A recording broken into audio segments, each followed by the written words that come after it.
The room was filled with an uncomfortable silence, broken only by the ticking of the old clock on the wall. Mark, my husband of 30 years, sat across from me, his eyes glued to the TV, ignoring my presence as usual. I sat there, lost in my thoughts, feeling the weight of years of unspoken grievances and suppressed anger. I had reached my limit. "Did you finish moving?" Mark's voice, tinged with his usual condescension, pierced the silence. I didn't look at him as I replied, "I'm leaving, Mark." My voice was calm, but inside a storm was raging. Mark scoffed, "Oh, really? And where will you go, Anna? You can't survive without me." His words stung, but they also fueled my resolve. For too long I had endured his dismissive attitude and his mother's incessant meddling. It was time to reclaim my life. "I'll manage," I said, standing up. I felt empowered despite the fear and uncertainty that lay ahead. His mother, who had been living with us for the past year, walked in, her eyes narrowing as she saw my packed bags. "Running away, are we?" she sneered. "I knew you didn't have the spine to handle this family." Ignoring her, I grabbed my bags and headed towards the door. Mark didn't move to stop me. Instead, he called out, "You'll be back. You need us." As I stepped out of the house, I felt a sense of liberation. The cool evening breeze felt like a balm to my suffocated soul. I didn't know where I was going, but for the first time in years, I felt a glimmer of hope. For 30 years, I had played the dutiful wife to Mark, a man who saw me more as a convenience than a partner. Our son Alex was the only light in my life, but even he couldn't fill the growing void in my heart. Mark's mother, with her constant criticisms and manipulations, only added to the toxicity of our home. I found a small apartment, modest but peaceful. It was my sanctuary, a place where I could breathe and think without judgment. In the following days, I ignored the barrage of calls and messages from Mark and his mother. They fluctuated between pleading and threats, but I was done listening. My coworkers at the library, where I had worked part-time for years, were supportive. They had seen the changes in me, the gradual loss of my spirit. Now, they witnessed my rebirth. One evening, as I was settling into my new routine, my phone rang. It was Alex. "Mom, are you okay?" His voice was laced with concern. "I am, Alex. Better than I've been in years," I replied, my voice steady. "I'm proud of you, Mom. Dad and Grandma, they're not taking it well. Dad's been drinking, and Grandma won't stop talking about how you've abandoned them." A pang of guilt hit me, but I pushed it away. "They'll manage, Alex. They need to learn to respect others." Alex was silent for a moment. "I'm glad you're finally thinking about yourself, Mom. Let me know if you need anything."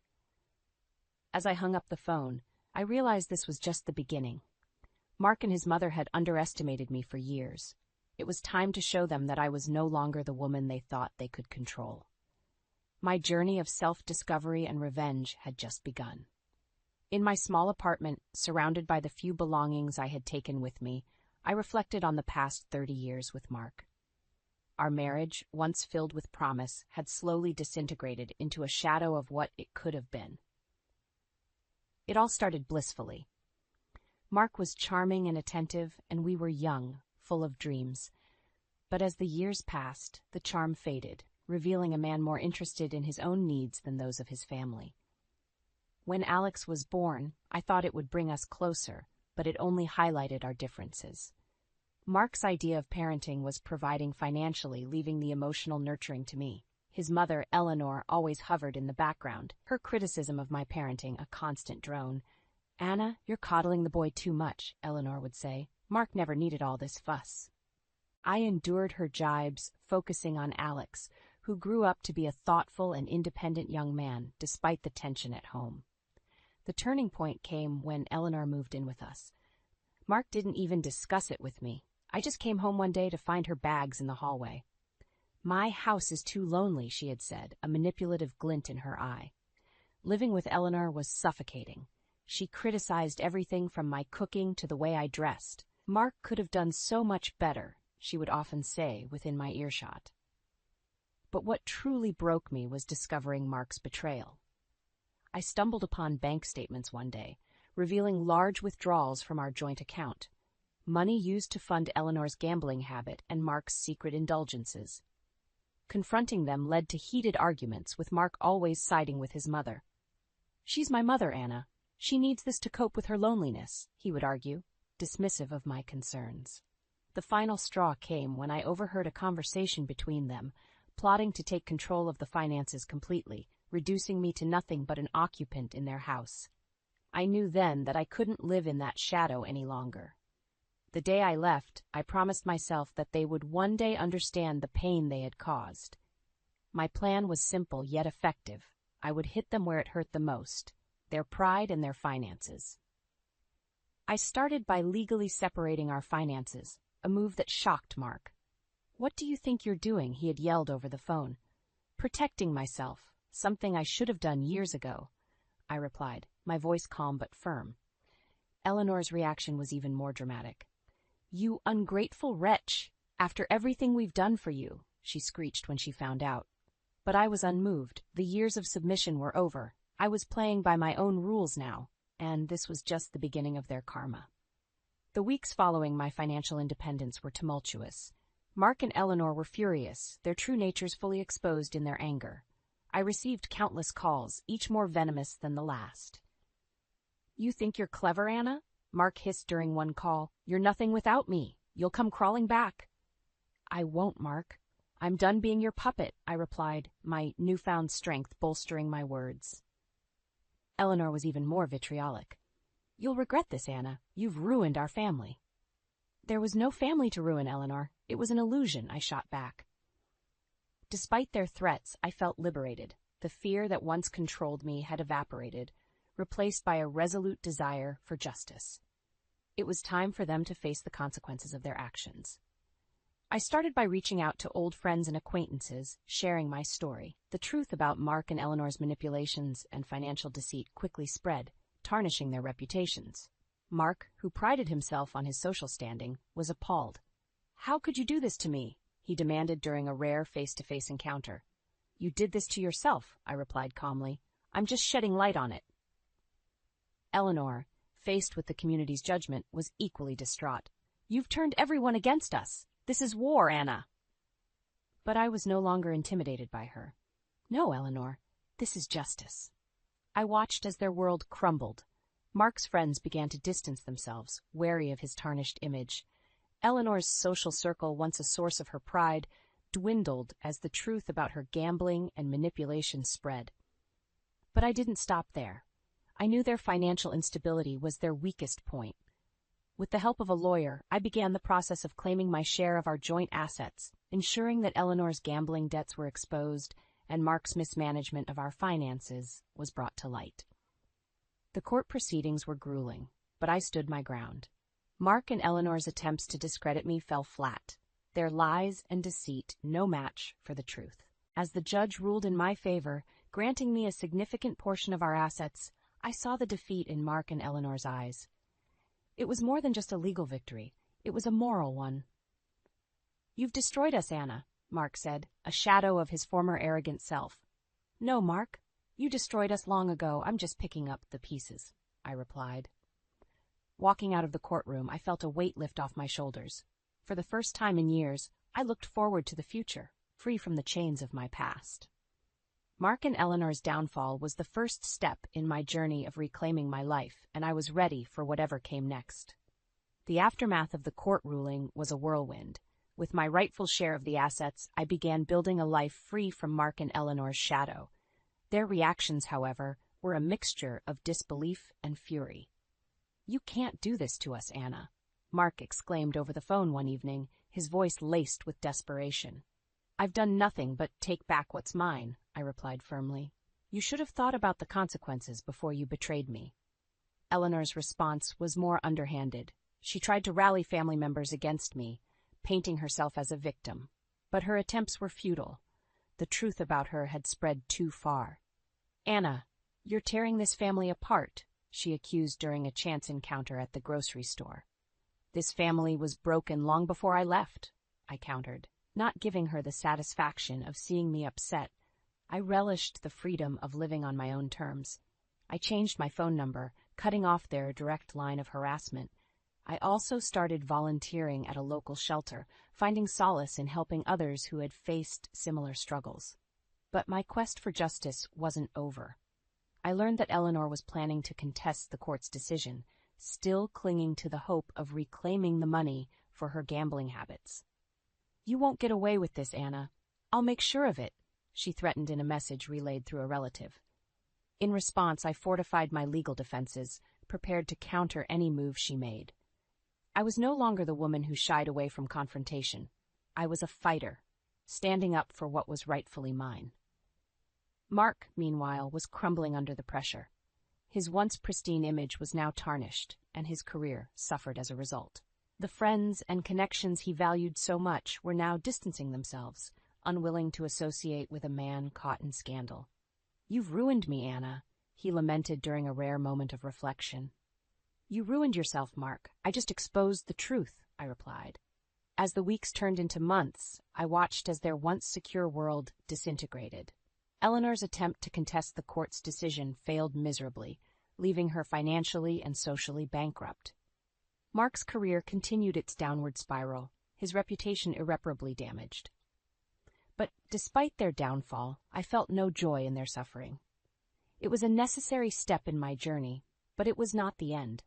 I had reclaimed my independence and my dignity, but I was still healing from years of neglect and emotional abuse.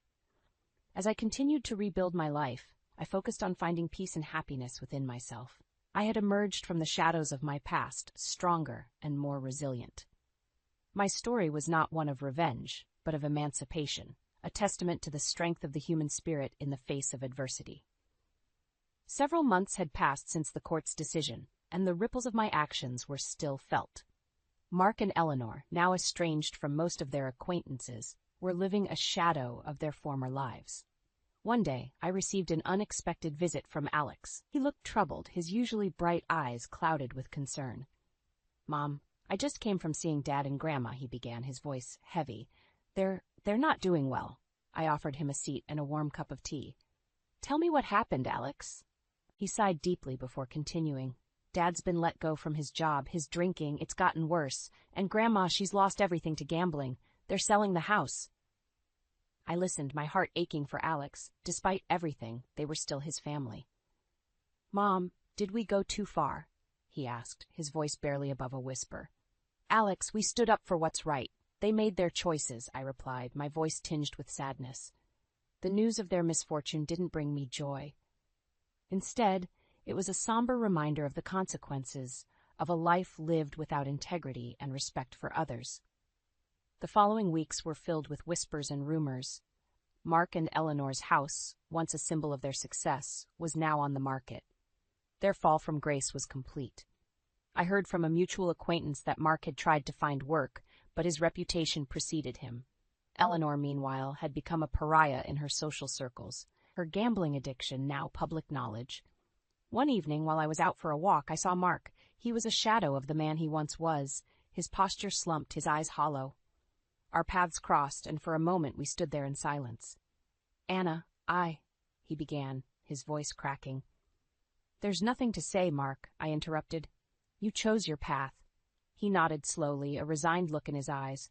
"I never thought it would come to this," he murmured. As I walked away, leaving Mark behind, I felt a sense of closure. The man who had once held so much power over me was now just a stranger with a broken past.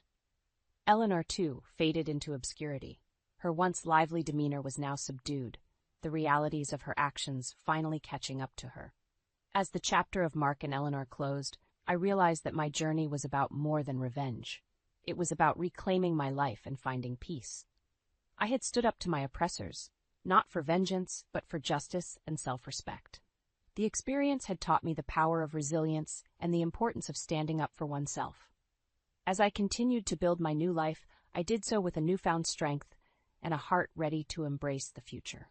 Months turned into a year since the upheaval of my life began.